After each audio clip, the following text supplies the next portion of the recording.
Enfin, nous allons passer à l'anime du mob de l'adversaire. Donc cette fois, pas besoin d'armes, donc je vais supprimer mon arme. Je vais supprimer toutes mes clés. Et repartir une clé neutre pour faire une première position en fait. De sorte de zombie. On va lui donner une attitude un peu amorphe au début.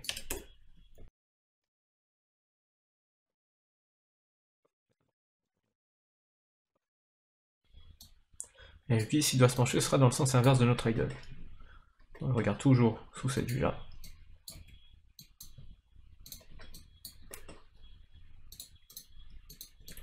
Tu vas avoir un léger appui sur la jambe de droite. Et il va nous regarder en étant un peu incliné. Alors là, pareil, il faudrait qu'il soit un peu penché en avant. Et que les bras aussi soient un peu ballants vers l'avant.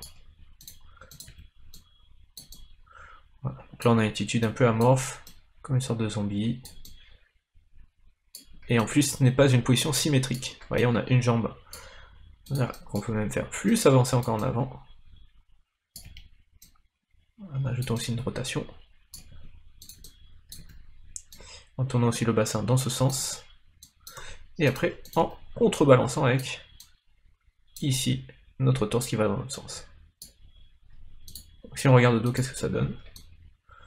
Alors juste, je vais corriger un peu la courbe du bras ici.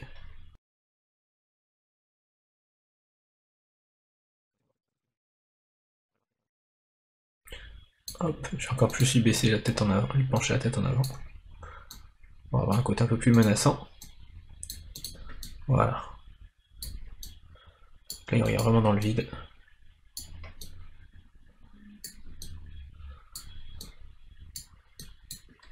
On sait pas trop ce qu'il fait.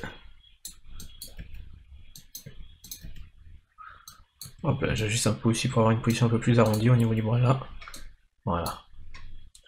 Et là, on est vraiment sur quelqu'un qui est amorphe.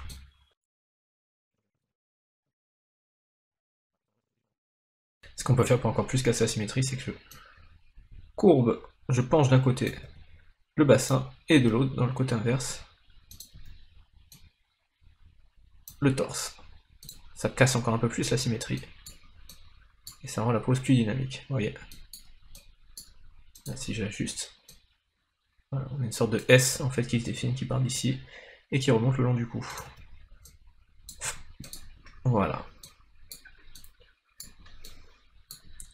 Et après on va faire notre idle. Donc là on va faire un idle plus lent, en 60... ouais, on va essayer en 48 frames. Donc en 2 secondes. Et donc c'est le même principe hein, que ce qu'on a vu pour le premier idle. Je vais aller un peu plus vite cette fois. Vous verrez que c'est le même principe. On fait la première pause, et après on va juste décaler la tête, le torse, les bras, pour avoir plus de retard. Et rendre tout un peu moins robotique et plus organique. J'ajuste toujours la position de mes tangentes.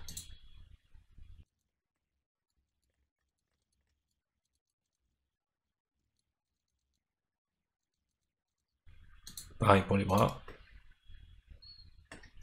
30 frames. Enfin, frame 30. Frame 30, donc ça fait 6 frames plus tard.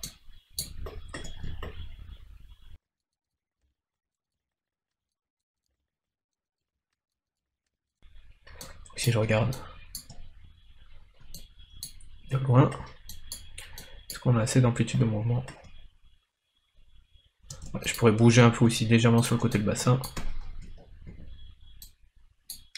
Et l'incliner comme ça aussi. Voilà. Et là on a déjà un peu plus de mouvement. Je peux aussi remonter.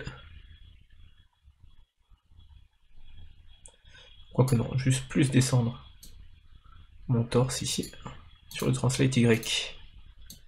Et du coup, remonter celui-ci au début du cycle. Voilà. Et là, on a notre petit idle de mob. Donc moi, je l'avais appelé mob idle. Et maintenant, on va faire un dernier anime, donc la mob attaque. Donc pour l'attaque, On partira de l'idle aussi, de notre mob.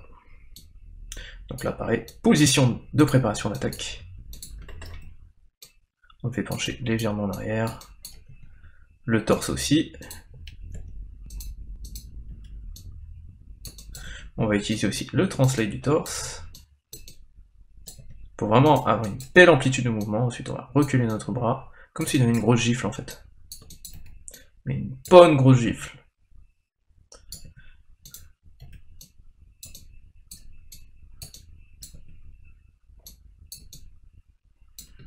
Et là il va écarter l'autre bras. Hop.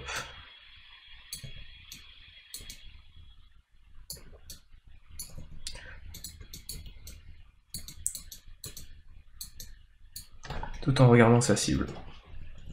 Alors, là le bras est peut-être un peu trop vers l'arrière, on va le laisser un peu plus ouvert. Voilà, pour vraiment voir l'attaque en préparation.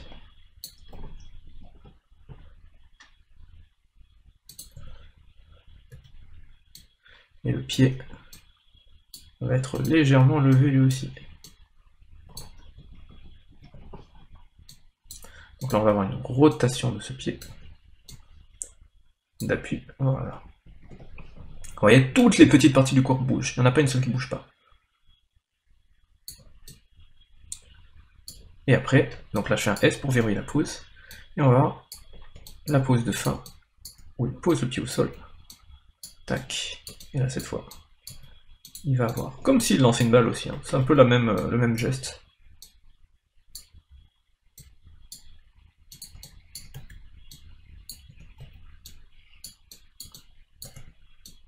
Hop là.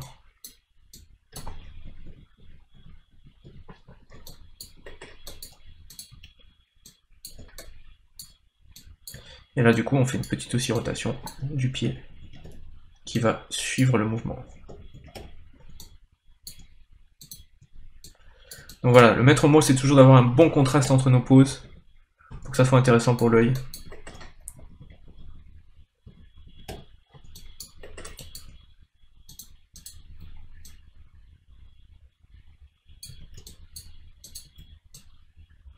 C'est-à-dire que là, j'avais une ligne de force qui partait dans ce sens, vous voyez, avec le buste qui est ouvert, et là le buste va se fermer en avant, donc au lieu d'avoir une ligne de force qui va vers l'arrière comme ça, on va avoir une ligne de force qui va aller dans le sens inverse. C'est ça que j'appelle contraste. Là vous voyez, hop, on va faire en sorte que mon buste il se recroqueville en avant, bien contrasté. Et il va tourner sur le côté.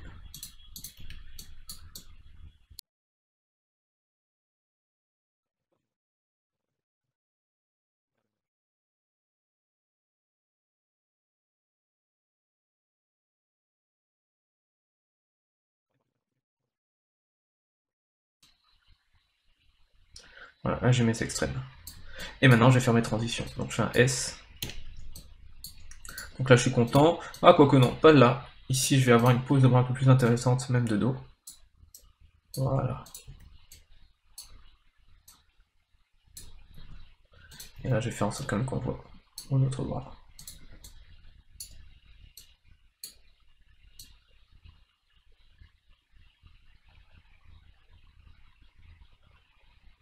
Voilà. Et maintenant on fait la transition. Donc là on peut voir que la transition est un peu abrupte et un peu gérée bizarrement. Donc déjà on va avoir notre pied qui va se poser au sol très rapidement. Donc on va copier la frame 12 et la mettre à frame 9, par le pied qui se pose au sol. Et là on va avoir un retard au niveau du torse. Comme d'habitude, on va corriger la trajectoire de notre bras là qui rentre dans la tête, ça c'est pas bon. On va faire en sorte limite que la main, on ait l'impression qu'elle bouge quasiment pas, vous voyez. Comme ça on a bien le temps de voir le mouvement venir. Le reste du corps peut partir. Même si on aura aussi légèrement la tête. En retard aussi.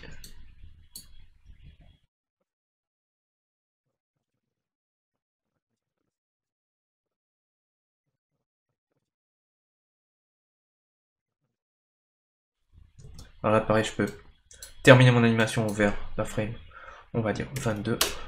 Ça suffira largement. Donc déjà là on a notre geste.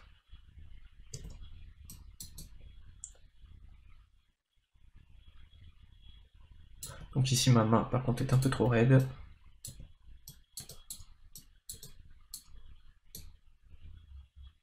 Voilà. Et je vais faire un léger arc de cercle. Pour que ça fasse un mouvement comme ça avec ma main. Ce sera beaucoup plus sympa. Voilà. Et après bien sûr, après cette attaque, il va revenir à sa pose d'idle. Frame 22. Et là, comme je vous l'ai dit, quand on a un souci de rotation un peu bizarre comme ça avec la main, on utilise Curve, ELR Filter en ayant pris tous les contrôleurs. Comme ça, il nous corrige du souci de rotation. Et là, ce qui va se passer, c'est qu'on va faire des accélérations et des retards. Donc ici, une fois qu'il a donné son coup, il va maintenir cette pose d'appui des pieds, jusqu'à la frame 16. Et en 4 frames, donc 16, c'est la frame 20 qui posera ses pieds correctement. Voilà. Là, comme je vous l'ai dit souvent, quand il a fini son coup, il va prendre un petit appui vers le bas avant de revenir en arrière. Donc la tête, pareil, je vais faire une clé ici, frame 15 comme au torse, où elle reste encore un peu en bas, un peu penchée en bas. Et pareil, au moment où il va préparer son coup, là, on va faire un petit appui au sol, et on va maintenir les jambes bien au sol avant qu'elle décolle. Donc, les clés en frame 0, on va les mettre à la frame 3. Et du coup, ici, le bassin, il va pas aller de sitôt en haut, il va d'abord prendre un petit appui. Voilà. Et même chose ici pour le bras, qui va être un peu en retard avant de se lever.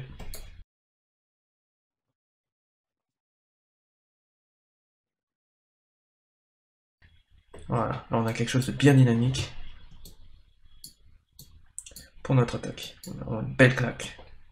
Pim, pim, pim. Et ça fait, vous voyez, un bel arc de cercle pour la trajectoire.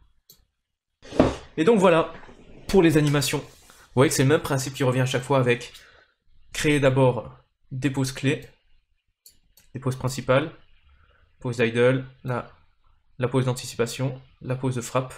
Ensuite on va créer les transition entre les deux avec du retard au niveau de la tête, du torse et du bras par rapport au bassin. On maintient les appuis sur les pieds quand c'est nécessaire avant qu'ils ne repartent à leur position initiale pour éviter qu'ils glissent. Et on va voir des fois le petit bassin qui va descendre d'abord vers le bas avant de remonter. Pour avoir vraiment cette notion d'appui au sol. Et quand vous avez des rotations qui se comportent bizarrement, vous avez, comme j'ai dit, donc le layer filter, donc curves, et vous avez aussi l'autotangente, pour s'assurer qu'on a une bonne harmonie des courbes. Donc je récapitule, nous avons fait donc les animations pour le mob et les animations pour notre soldat. Maintenant, il n'y a plus qu'à les intégrer, et vous pourrez bien sûr retravailler ces animations dans Maya de nouveau si vous estimez que la vitesse n'est pas correcte, ou si certains mouvements ne sont pas assez lisibles, par rapport à l'angle de vue de votre caméra, par rapport aussi à la vitesse que vous souhaitez lorsque vous appuyez sur un mouvement, la vitesse de réaction, ce qu'on appelle la responsiveness. Donc quand j'appuierai sur carré, par exemple, peut-être que mon anticipation pour tirer sera trop longue. Donc vous pourrez modifier tout cela. Voilà, écoutez, place à l'intégration maintenant.